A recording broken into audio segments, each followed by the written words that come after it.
Next week, the United Nations will be meeting in New York in a bid to reinvigorate the fight against superbugs that are resistant to antibiotics. Yesterday, the House of Lords explored options for the UK, and Christina Cooper was watching. It was in 1928 that Alexander Fleming stumbled across a substance that could fight bacteria.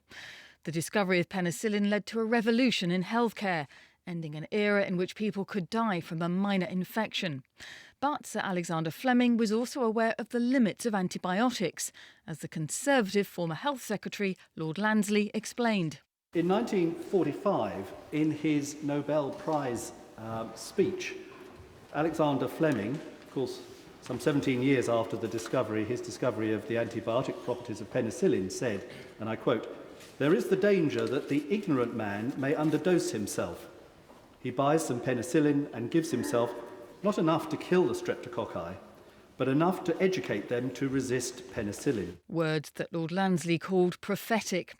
With bacteria now developing resistance to antibiotics, Lord Lansley thought the future looked rather grim. Our children and grandchildren could be vulnerable to infections which we thought we had conquered. The Liberal Democrat, Lady Walmsley, said there was a global health disaster waiting to happen. The human race has become very cavalier about infection.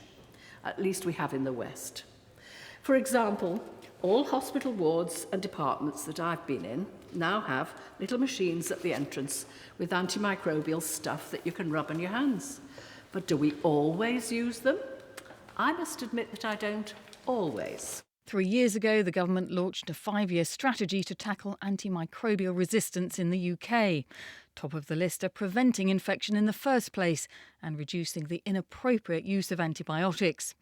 Lord Trees, an independent peer and professor of veterinary parasitology, pointed out that in many parts of the world there were no restrictions on the use of antibiotics in humans or animals. Something like 60 million people per year travel through Heathrow Airport alone, each carrying millions of microbes on 2 legs, many of which may have been acquired only hours previously. Action taken in the UK, he said, would be ineffectual without concerted global action.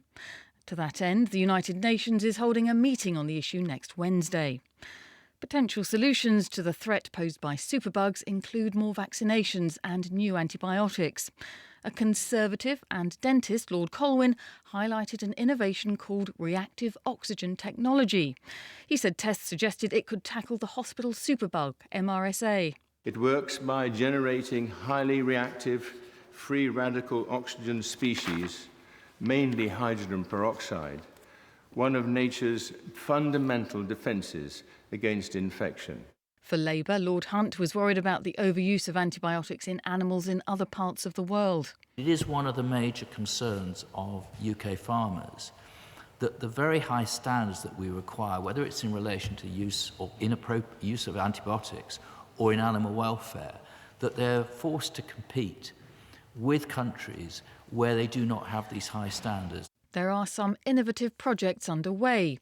2 years ago, the crossbencher, the former president of the Royal Society, Lord Rees, initiated the Longitude Prize, harking back to the science competition in the 18th century. In a public vote, fighting superbugs was the issue chosen for the £10 million prize. Entrants were given up to 5 years to come up with a way to test for bacterial infections. These kits might be a strip of sensitised paper or a lab on a chip combined with a smartphone app, and they must be capable of being used anywhere in the world to identify the nature of someone's infection. This would reduce the overuse or misuse of antibiotics. The Health Minister, Lord Pryor, said the government regarded antimicrobial resistance as a risk on the same scale as terrorism and a flu pandemic.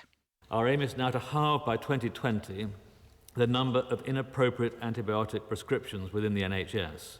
We're also taking steps to halve the number of the healthcare-associated gram-negative bloodstream infections, like E. coli, that pose the biggest threat to human health. He stressed that the NHS had made progress, with a 7% reduction in the number of prescriptions for antibiotics.